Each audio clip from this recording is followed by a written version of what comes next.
প্রতি বছর অগস্ট মাসের এই 16, 17, 18 এই 3 দিন ধরে চলে আমাদের বাড়িতে মা মনসা পুজো। মা মনসা তার সখীদের বেনারসি শাড়িটা আসে আমার ননদের বাড়ি থেকে। আবার ফ্যামিলি মেম্বারের মধ্যে যদি কেউ মানত করে থাকে তবে বেনারসি শাড়িটা তারাও দিয়ে থাকে। তবে পিতলের প্রতিমা আনার পর থেকে অধিবাসী শাড়িটা কিন্তু আমিই দিই। তাই চলে গেছিলাম হাতিবাগানে কেনাকাটির জন্য।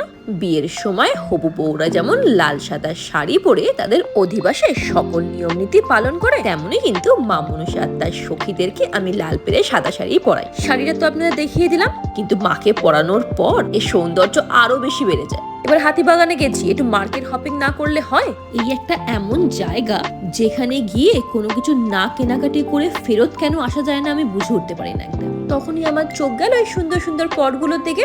ব্যাস, আবার কি ঝাঁপিয়ে পড়লাম আর কিনে নিলাম কিছু। আমি একটা বেড কভার কিনেছিলাম অনলাইন, যেটাতে পিলো কভার কম পড়ে গেছিল, তাই এক্সট্রা পিলো কভারও কিনে নিলাম। আরো অনেক কিছু কিনেছিলাম কিন্তু এই শপিং করার ঝুঁকে রেকর্ড করতেই ভুলে গেছি। ননদরা বেনারসি শাড়িটা আগেই কিনে নিয়েছে, এবার বাকি আছে মা মনসার জুয়েলারি, যেটা দেখাবো আপনাদের নেক্সট ভিডিও। পুজোর জোগাড় জান্তি, কেনা কাটি সমস্ত কিছুর মধ্যে দিয়ে দিনগুলো যাচ্ছে ভীষণ ব্যস্তময়। তবে সব ভিডিও আপনাদের সঙ্গে অবশ্যই শেয়ার করব, তবে তাড়াতাড়ি আমাকে লাইক, শেয়ার, সাবস্ক্রাইবটা করে যেতে হবে।